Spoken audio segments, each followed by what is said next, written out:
Bonjour à vous. Aujourd'hui, j'ai décidé de vous présenter un fusil mythique, un fusil que l'on a vu dans beaucoup de films. C'est une arme russe, le Mosin Nagant, modèle 91.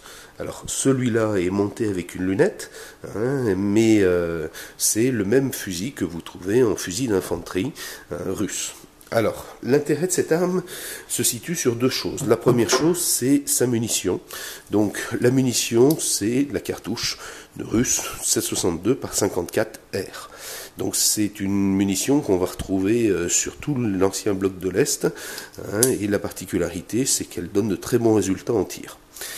Deuxième chose, c'est une arme qui a un canon qui est relativement long, donc ce qui permet d'avoir une précision accrue. Au niveau de l'arme que je vous présente, cette arme a été montée avec une lunette d'origine, donc lunette russe, où dessus on peut distinguer donc le marteau et la faucille, alors plus l'étoile au-dessus. Ce que l'on ne constate pas, c'est ce qui est inscrit sous le collier. Il y a le numéro de série avec l'année de fabrication. Voilà. Que vous dire de plus? Cette lunette porte les marquages réglementaires russes. Comment dire, l'arme a été fabriquée pendant la Seconde Guerre mondiale, et c'est le montage qui correspond.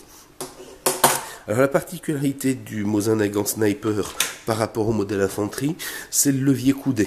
Pourquoi? Parce que l'arme normalement est livrée avec un levier droit, avec une grosse boule ronde, et lorsque le fusil est monté en sniper, ils sont obligés de changer cette partie-là de manière à rajouter un levier coudé pour pouvoir manœuvrer. Autre chose importante, le fusil est prévu pour accueillir 5 cartouches montées sur lame chargeur. À partir du moment où il est monté en sniper, c'est-à-dire avec une lunette, bien sûr, il n'y a plus la possibilité d'introduire dans la rainure prévue à cet effet le clip chargeur pour charger au préalable les munitions. Par contre, le système d'approvisionnement Mannlicher qui est à l'intérieur est toujours présent, et donc le tireur avait l'opportunité d'introduire ses cartouches et de les faire rentrer de manière à avoir ces 5 coups malgré tout au niveau de son arme de près. Voilà. Que vous dire? Donc voilà, en manœuvrant, on se retrouve avec une arme qui est vraiment opérationnelle. Donc voilà. Dernière petite chose, au niveau de l'arme, bon, le bois c'est un boulot. On a la possibilité d'ouvrir le boîtier de manière à le nettoyer au cas où. Alors là, on voit que c'est fixe. Il suffit de faire une pression sur le ressort pour pouvoir retirer la partie.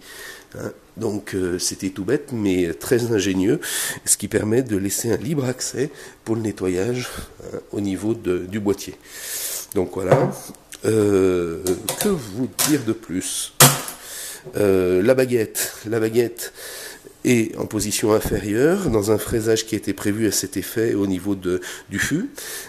Elle est livrée avec l'arme et à son extrémité un petit trou. L'arme est fournie avec un accessoire. Dans cet accessoire, vous avez un axe transversal qui permet de venir prendre la baguette, traverser ce trou, et puis une pièce qui met en extrémité du canon et qui permettait d'éviter à la baguette d'user les rayures du canon. Voilà. La sangle fournie avec l'arme était une sangle avec deux petits passants cuir, un pour l'avant et l'autre pour l'arrière, qui permettaient de venir accrocher donc la bretelle de part et d'autre. Voilà. Au niveau de l'arme, bon, c'est la munition, je vous ai dit, 7,62 par 54 R. Attention, il y a eu deux types de fabrication et deux calibres différents. Un en 311 millième de pouce et l'autre en 308 millième de pouce. Un qui était utilisé par les Russes et l'autre qui était utilisé par les Finlandais. Voilà, c'est une arme qui est extrêmement précise. Le modèle sniper n'est pas pourvu de baïonnette, puisque la baïonnette n'avait aucun intérêt pour quelqu'un qui se servait de l'arme sur un tir à longue distance.